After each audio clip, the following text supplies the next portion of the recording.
All right, everyone, it's time for the Rains-Feldman Cyber Liability Report. I am Erik Syverson. I'm a partner at Rains-Feldman. On my right is Steve Gebelin. On my left is Scott Lesowitz, two brilliant lawyers that I work with.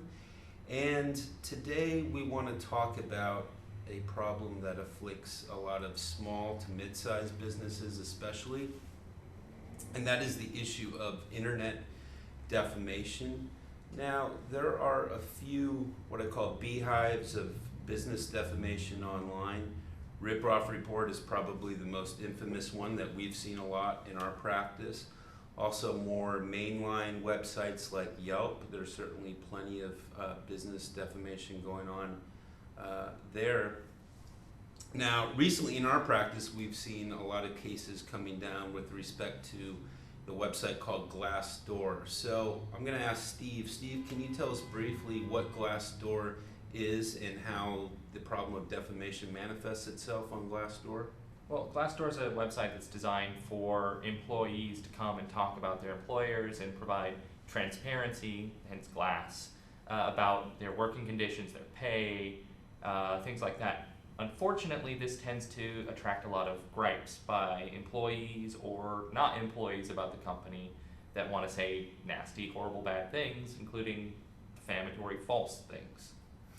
Okay, and that's right. And so in our practice, we have a lot of companies coming to us and hiring us and wanting to know how they can find out the identities of the people that are posting about them.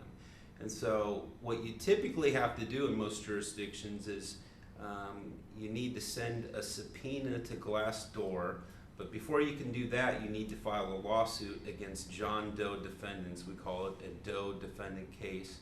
And then we send a subpoena to Glassdoor asking for identifying information regarding the posters. That would typically be a server log which might contain an IP address that would then allow us to subpoena the internet service provider associated with that IP address. Now, Scott, with respect to Glassdoor, we often run into, if not a glass wall, maybe a brick wall, in that Glassdoor essentially has a company policy of not responding to these subpoenas, which means that we are then forced to do what as the plaintiffs in these lawsuits? So yes, so companies like Glassdoor, Yelp, they don't like the idea that every time an employer is upset because someone posted negative comments about them, that they file a lawsuit and then the posts are automatically removed, because that would make the site fairly useless. That would eviscerate the site and it would discourage people from providing reviews. So their interest is apparent to us. We understand that. Yeah, so when you file your lawsuit and you subpoena the company like Glassdoor, and the court will force Glassdoor to provide you the information, like you said, about the individuals, so long as the court finds that your complaint that you filed in court states what we call prima facie cause of action for defamation, meaning that if what you've alleged in the complaint is true, then the Glassdoor has to hand over the information.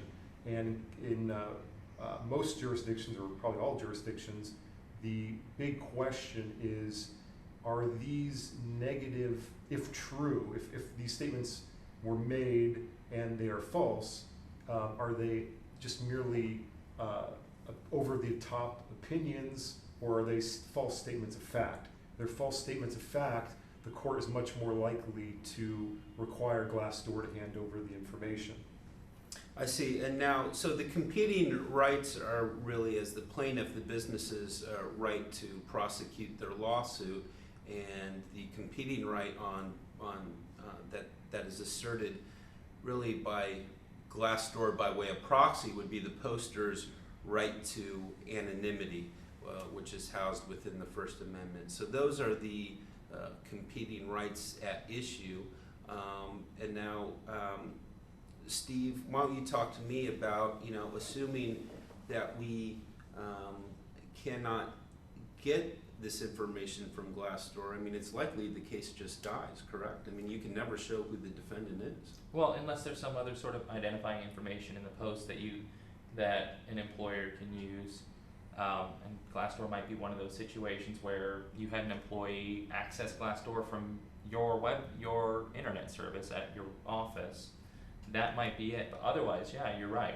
If Glassdoor won't provide the information and can't be forced to do so by a court, then these cases tend to die on the vine. Now, one bit of encouragement possibly to tell folks out there how things work is that when Glassdoor receives a subpoena, although you might not get the identifying information, there's a chance that a lot of the posts that you don't like will disappear. Scott, can you talk to us about what Glassdoor calls the remoderation process? So when Glassdoor receives a subpoena, they typically do two things in our experience, correct? Yeah, well, one thing they will do is they will themselves look at the posts, and they will pull some posts that they can tell are defamatory, just violate their terms and services, especially if they have profanity, and really they can tell are over the top. They'll do that, they'll pull them on their own. And the other thing you can do is by threatening to go to court with Glassdoor or the other sites, they're even more likely to pull posts. So sometimes you can avoid the court fight by sending out your subpoena and then with the threat of going to court, reach some kind of compromise where not every single post you want to have brought down comes down, but at least some of the worst ones do come down.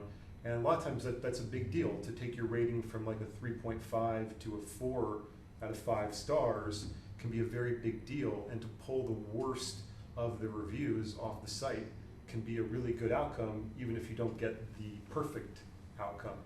And I think that's right. And there's one more thing I'd like to add, and then we'll wrap it up, is that when Glassdoor receives these subpoenas, they have to provide notice to the posters of the defamatory reviews. As the plaintiffs, as lawyers, we would typically do so.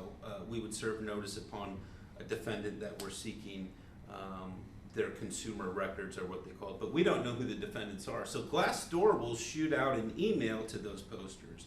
And now we've seen in a number of cases that those anonymous posters will get that notification email, see that they're being sued as John Does, and then they will voluntarily withdraw those posts themselves. So that's another way that a number of defamatory posts can be removed. So, you know, as we've discussed here today, there are a number of advantages with using the John Doe lawsuit and serving a subpoena. There's a number of different actions that can happen. You might find out who actually posted it, but it also might help you make bad reviews, or we should say defamatory reviews, disappear on their own accord. So thanks for joining me, guys. That's the Raines Feldman Cyber Liability Report for this week. I hope you found it helpful.